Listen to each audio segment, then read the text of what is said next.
ఆధునిక భారతదేశ చరిత్రలో 1857 తిరుగుబాటు ఒక ముఖ్యమైన చారిత్రక ఘట్టం.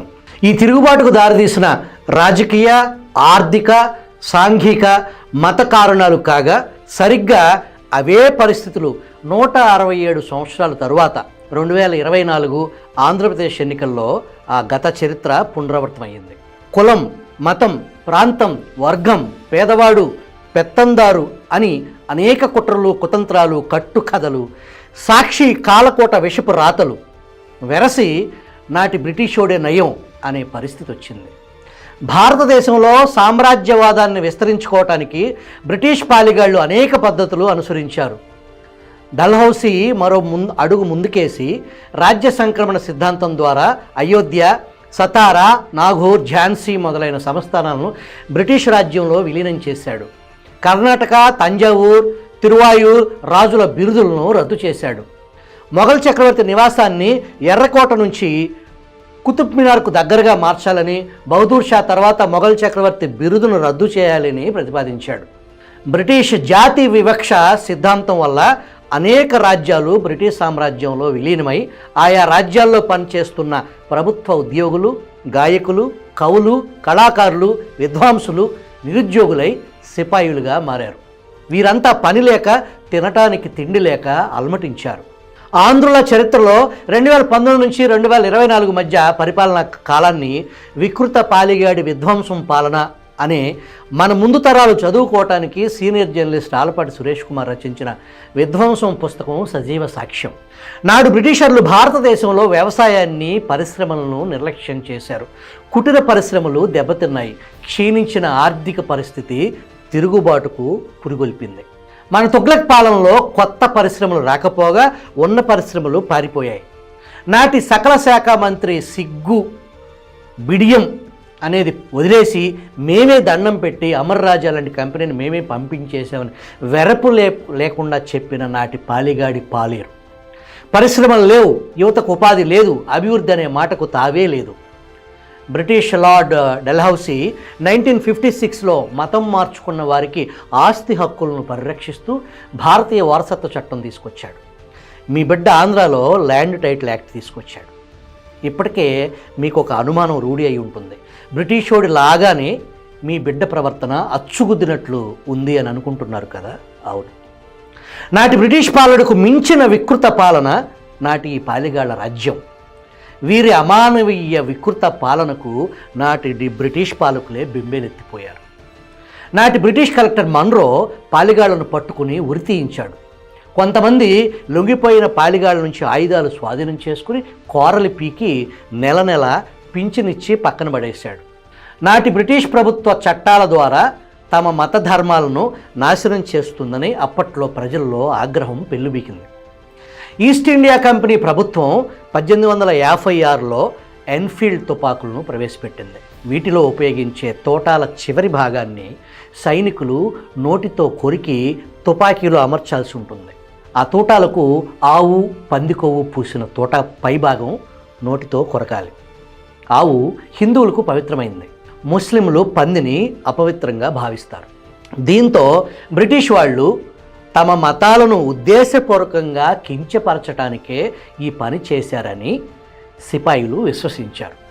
కొన్నేళ్లుగా తీవ్ర అసంతృప్తికి లోనైన సిపాయిలు 1849, 1850, 1852లో తమ నిరసనను తిరుగుబాట్ల రూపంలో ప్రదర్శించారు.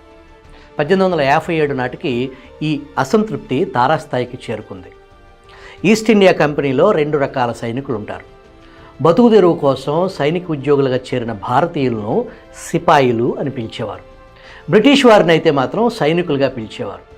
వీరిద్దరి మధ్య హోదాలు, జీతభత్యాల్లో చాలా తేడా ఉండేది. సిపాయి సైనిక నిష్పత్తి 4:1గా ఉండేది.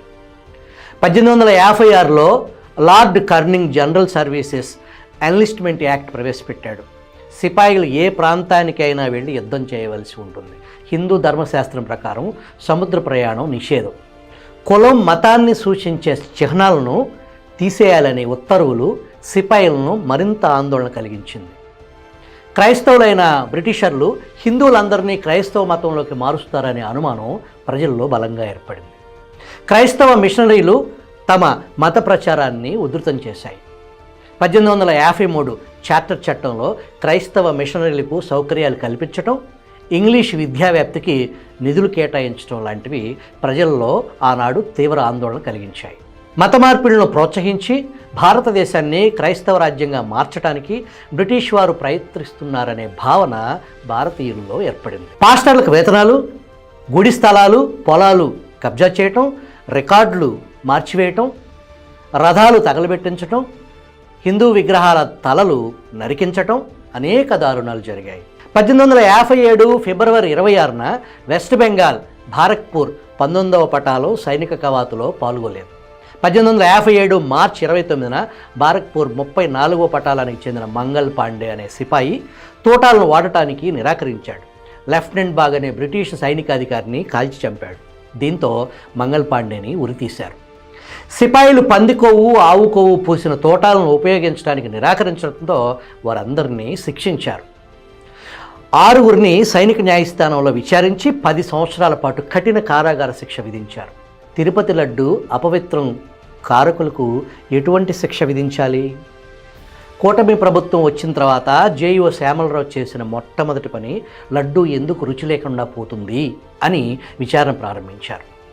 జగన్ ప్రభుత్వం ఏర్పడిన తర్వాత అప్పటి వరకు నెయ్యి సరఫరాదారు నందిని డైరీని పక్కన పెట్టి ఉత్తరప్రదేశ్కు చెందిన సంస్థకు టెండర్ కట్టబెట్టడం వెనుక జగన్ హస్తం ఉందని కూటమి ప్రభుత్వం నిర్ధారణకు వచ్చింది. టీటీడీ జేఈఓ శ్యామలరావు నందిని డైరీని తిరిగి ఆహ్వానించారు. అప్పటి వరకు జగన్ నెయ్యి పక్కన పెట్టేసి ఆ నెయ్యి శాంపిల్స్ను దేశంలోనే ప్రఖ్యాత ల్యాబ్కు పంపితే లడ్డూల తయారీకి సరఫరా చేసిన నెయ్యిలో ఫిష్ ఆయిల్తో పాటు గొడ్డు, పంది కొవ్వు నుంచి తీసిన నూనెలు కలిపినట్లు తేలిందని తెలుగుదేశం పార్టీ అధికార ప్రతినిధి ఆనం వెంకటరమణారెడ్డి మీడియాకు తెలియజేశారు. గొడ్డు, పంది కొవ్వు అనే పేర్లు వినగానే మీకు 167 సంవత్సరాల నాటి సిపాయి తిరుగుబాటు గుర్తొచ్చిందా? దట్ ఈజ్ వికృత రోత పాలిగాడు.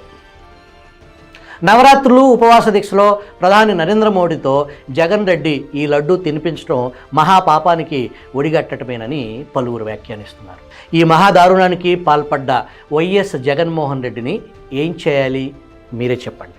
విదేశీయులైతే దేశ బహిష్కరణ చేస్తారు. మరి జగన్మోహన్ రెడ్డి కూడా దేశద్రోహని, హిందూ ద్రోహని దేశ బహిష్కరణ చేయాలని పలు హిందూ సంఘాలు డిమాండ్ చేస్తున్నాయి. ఉండి శాసనసభ్యులు కనుమూరి రఘురామకృష్ణంరాజు మాట్లాడుతూ బ్రిటిష్ వాడికి పంది మాంసం అమ్మిన వాడి మనవడు తిరుమల లడ్డూలో పంది కొవ్వు కలపక ఆవు నెయ్యి, కుంకుమ పువ్వు కలుపుతాడని మీరు ఎలా అనుకున్నారు అని ఆయన వ్యాఖ్యానించారు. వైఎస్ భారతిరెడ్డి హిందూ దేవుళ్లను సైతానులు అని వ్యాఖ్యానిస్తారనే వార్త తీవ్రంగా ప్రచారంలో ఉంది.